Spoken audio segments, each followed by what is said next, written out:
Subscribe कीजिए हमारे channel easy way study को और बेल आइकन को भी प्रेस कीजिए ताकि आने वाली वीडियोस की नोटिफिकेशन सबसे पहले आप तक पहुंचे। Hey guys, myself Sangeeta and easy way study पे आपका बहुत बहुत स्वागत है।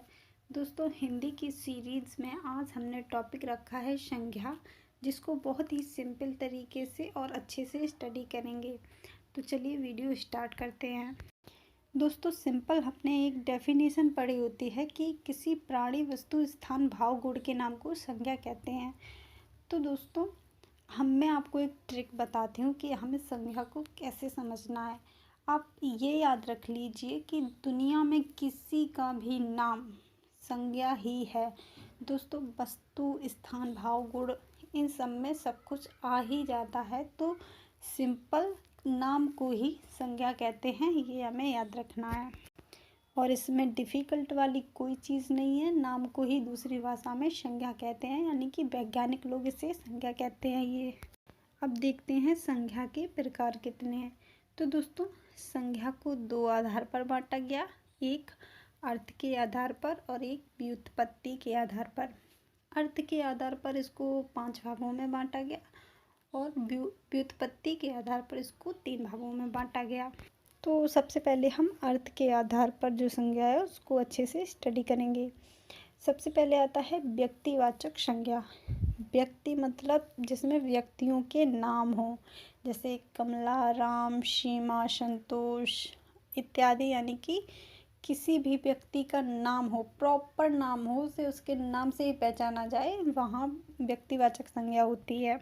दूसरा है जातिवाचक संज्ञा, जिसमें क्या होता है, जाति को रिलेट किया जाता है किसी भी चीज़ की कैटेगरी, चाहे वो मनुष्य की हो, जानवर की हो, नदियों की हो, फल की हो, फूलों की हो। ठीक है दोस्तों, मैं आपको एक एग्जांपल दिखाती हूँ। ठीक है, एक आम है और एक फल है, ये दोनों जातिवाचक संज्ञा है क्या?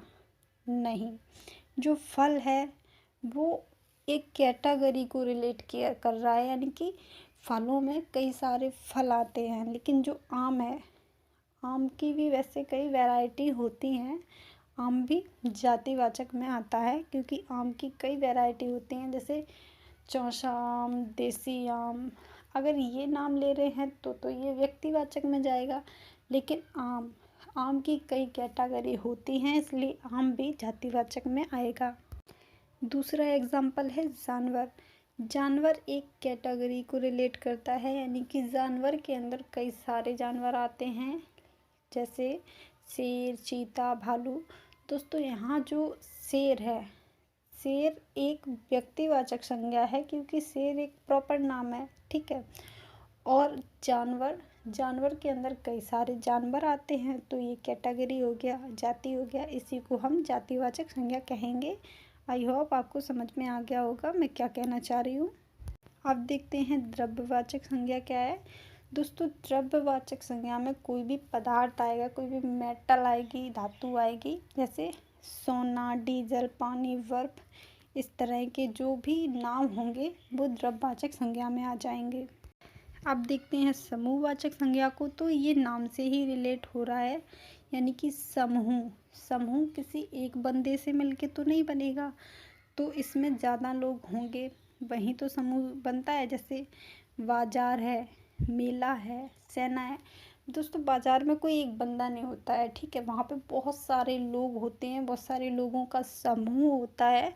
तो इस तरह के समूह जहाँ भी रिलेट करें, जिस भी नाम में रिलेट करें, वहाँ समूहवाचक संज्ञा होगी। जैसे टीम है, सेना है, सेना में एक सैनिक तो होता नहीं है, कई सारे सैनिक से मिलकर सेना बनती है। तो ये भी अच्छे से समझ में आ गया होगा। अब बात करते हैं भाववाचक संज्ञा की। अब बात करते हैं भाववाचक संज्ञा क्या है। तो दोस्तों, इसमें किसी भी चीज़ का गुण पता पड़े, उसका भाव पता पड़े। जैसे फूल सुंदर है, या यहाँ सुंदर क्या हो गया, गुण हो गया। वह आदमी ईमानदार है, यहाँ ईमानदार क्या हो गया, उसका गुण हो गया। तो इस तरह जो अच्छा, खूबसूरत, पतला, मोटा, इस तरह की जो चीज़ें आएंगी, जैसे आम पीला होता है, तो ये पीला क्या हो गया, आम का गुण ही तो बताया। तो इस तरह की जहाँ शब्द आते हैं वहाँ भाववाचक संज्ञा होती है।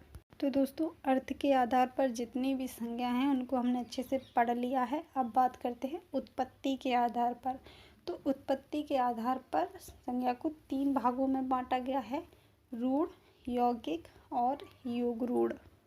तो दोस्तों सबसे पहले बात करते हैं रूढ़ शब्द की, रूढ़ संज्ञा की, यानी कि जिन शब्दों को तोड़ने पर उनका कोई अर्थ नहीं निकलता है उन्हें रूढ़ शब्द संज्ञा कहते हैं।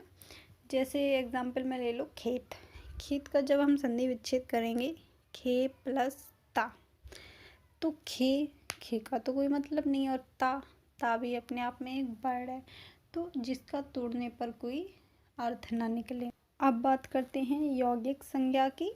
तो यौगिक संज्ञा में जो शब्द कई सार्थक शब्दों के मेल से बने हों वे यौगिक संज्ञा होते हैं। जैसे हिमालय ले लो, हिमालय को जब हम तोड़ेंगे तो किस में टूटेगा, हिम प्लस अलय, यानी कि हिम हम बर्फ़ को बोलते हैं, और आलय जो निवास स्थान होता है रहने का, ठीक है। तो इन दोनों का अपने आप में मतलब निकल रहा है कि नहीं? जी हाँ, ये दोनों सार्थक शब्द हैं, यानी कि जिनका अपने आप में मतलब होता है, अर्थ होता है।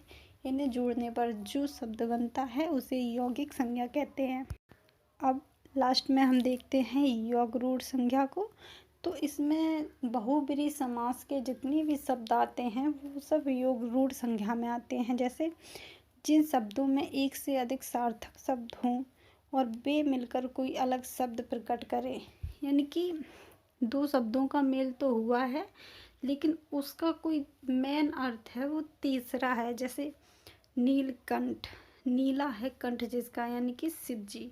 जब हमने एक तो नीला को जोड़ा, एक कंठ को जोड़ा, तो इन दोनों को जोड़ने पर जो अर्थ निकल रहा है नीलकंठ, और नीलकंठ का तीसरा मतलब क्या है, शिव जी।